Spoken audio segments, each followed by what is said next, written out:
Kurumi Tokusaki's angel Zafkiel, known as the Time Emperor, has many powerful abilities. For those of you that know me, you will know that Kurumi is my waifu, and if you were to ask me what was better than Kurumi, well, obviously more Kurumis. And she is capable of just that. So today we will be looking at Kurumi's cloning ability. And a quick warning that there may be spoilers, so just a heads up. And for more weekly anime character fact videos, make sure to hit the subscribe button and the notification bell so you don't miss a video.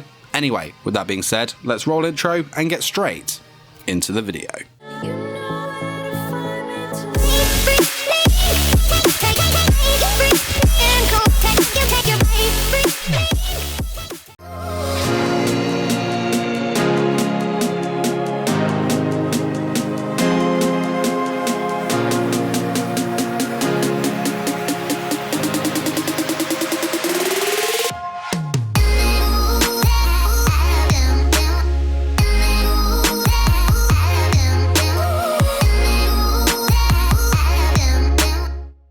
Kurumi Tokusaki has the ability of creating clones using the power of her 8th bullet, Het. These clones are very impressive, exact replicas of herself that share all of her own memories and experiences, as well as the ability to use her flintlock pistol and muskets, summon and cancel out spatial quakes, and even use her ability to summon the City of Devouring Time. I have already done some videos about Kurumi's time manipulation abilities and the City of Devouring Time, going into more detail on how they work, and so on, so make sure to check out them after this video. In my video about the City of Devouring Time, I touched on her shadow manipulation ability, which ties into this. So, Kurumi stores her clones in her own shadows, which partly acts as a sort of storage vault for her. Kurumi can call on these clones at any time she pleases. While in Kurumi's shadows, these clones still have the ability of restraining Kurumi's desired target, without having to leave their captivity. They take on the form of these really creepy, long white hands with red lining. Now, Kurumi tends to use these clones for recon as a way to send information verbally or directly to the head of the original Kurumi. Doing so directly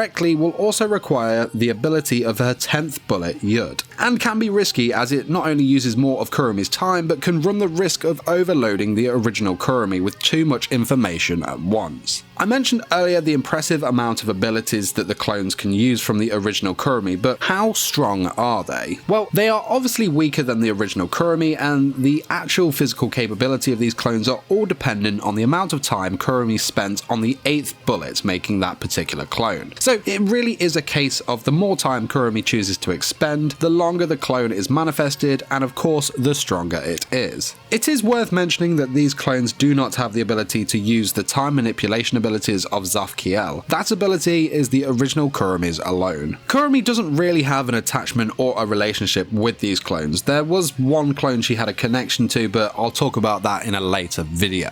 Back on topic. Kurumi's treatment of these clones. Some of the clones she creates hold memories or feelings from her past self that she no longer possesses anymore. Kurumi sees this as a defect in the clone and will kill that clone without hesitation, especially if said clone was to disobey her. Now, what happens when one of these clones die, or what happens when the original Kurumi dies? So the clone body will just dissolve back into Kurumi's shadows once it is killed. As for the original Kurumi, if she is killed, all of her clones will disappear. There was one case where the original Kurumi was killed, but she was prepared for this outcome. In this situation, Kurumi was able to keep one clone alive and send it to the future with her 11th bullet, Yud Aleph. Kurumi was actually able to transfer her memories and Sephira crystal to this clone before her original body was killed. As you can imagine, this is a naturally risky plan due to the short lifespan of these clones. However, due to her preparation, Kurumi pulled it off. Kurumi now had to then restore her original body, which she did using her 4th bullet, Dalit, and then transfer her memories and Sephira crystal back to the original body in order to fully stabilize her condition. Pretty